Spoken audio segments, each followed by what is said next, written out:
Hi students, today we're going to use Google Drawing to create a still life using rhythm and emphasis and different values.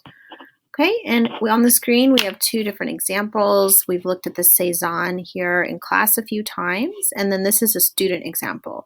So these are both, they're very different, but they're both still lifes. So I just wanted to show you a couple of different examples that I'm going to reference during this drawing video. The first thing we're going to do is make the background a little different. We have this checkerboard background here that Google Drawing starts off with, and we're going to change it. So we're going to right click on our background, select background. There are some solid color options here. Okay, if you click on gradient, that's going to give you those different values that we've used before. So for this project, since we're using value, I would go ahead and select one of those that works for you.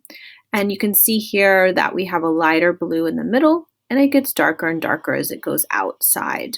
So that's what I'm going to start off with. If you can always change it later on in your drawing if you need to, if you don't like what you did. I'm going to insert a table. That's a good way to kind of find a place to put all my objects. You don't have to, but that's what I'm going to start off with. You're just going to go up to your shape tool here on the top left, go to shapes. I'm going to select a circle and create kind of like an oval tabletop for my table. Okay. Then I'm going to find a shape that'll work for the legs. There's a little sort of elongated oval here that I think will work. Whoops. Okay. There we go. If you like a shape, you can always copy it. Instead of creating it all over again, you can just select it, right click, select copy, and then select paste, and just move it to where you want it to go. As you can see, these legs are in front of the tabletop, which looks a little awkward. So what I'm going to do is I'm going to arrange it so that my legs are actually behind my tabletop. And in order to do that, you're going to just select your object, right? Then you're going to go up to the top to arrange, order, and send backward. Okay, so that sent my leg behind my tabletop, which looks a little bit more realistic. I'm going to do the same thing, arrange, order, send backward. Okay, now I'm going to change the color of my table to look a little bit more like a wood color. So I'm going to select my object there. I'm going to go to the fill tool at the top. Okay, we have a little paint bucket tool. I'm going to click on gradient again because we want something that has different values. So as you can see, there's a lighter value at the top and it gets darker as we go down. I'm going to select my table leg and select that same color so it has a uniform appearance. Okay, and as you can see, there are different values there. On my tabletop I have some flower pots and some picture frames. So I'm going to, again, look for some shapes that'll work for those objects. The flower pot's kind of like a cylinder. So we have a little cylinder tool here. So I'm going to make one there. And I'm going to copy it, paste. Okay, we do want to have rhythm in this piece. And in order to have rhythm, we have to repeat objects again and again. Objects or shapes or colors. So I'm going to go ahead and repeat my flower pot over and over again. They're different sizes, so I'm going to resize these. Okay, they do not have to be exactly the same, but see, I've created a sense of rhythm here, moving from this flower pot to this one to this one. Okay, so that's an easy way to do it. It's just to make different sizes of the same shape or just multiply your shape over and over again. I'm going to change the color because my flower pots are red. Okay. Again, remember to choose gradient so you can have those different values. Okay, so there are some flower pots. An easy way to insert plants if you need to. You can draw them if you want, or you can go to the Insert tool, click on Image, click on Search from Web, and then you're just going to type in key terms like plants, and you should type in transparent background, because we need the background to actually be clear so it doesn't overlap what we have already in our drawing.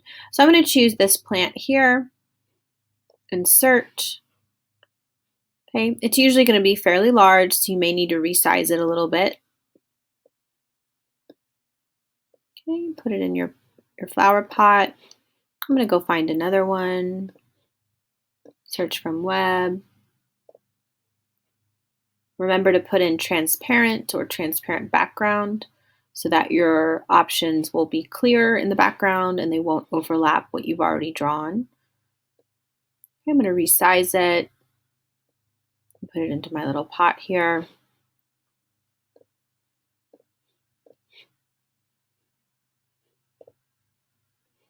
Okay, you can go down and keep looking for one that suits what you're looking for. Maybe I'll do a little tulip. I do have a flower here. And if you don't like it, if it doesn't work, you can always delete it. Okay, if it's not what you really thought it would look like. Okay, so good. That looks like what I have on my table. I also have some picture frames. So I'm going to look for a little rectangular shape there. Okay, and I'm going to change the color.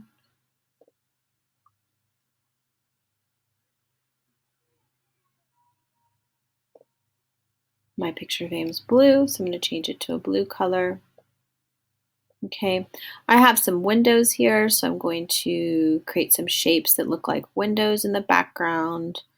We want to make sure we put our background, whatever you can see from your vantage point, you want to include that. So if you see a door over here, if you see windows, if you see a chair, etc., you're going to include all of that in the background.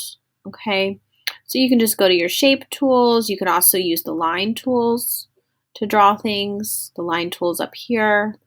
You can draw different lines. You can draw a door like that if you want. Or you can use the rectangular tool that we used before for the picture frame. Actually, that might work. So let's go to the shape tool. Go to that rectangle. Yeah, that'll look good. So I'm going to also change the color. It's similar to my table color. So I'm going to use that for the door for now. Okay. Then I think I'll use that same tool for the windows, same shape for the windows. But they're not brown, so I'm going to have to change the color.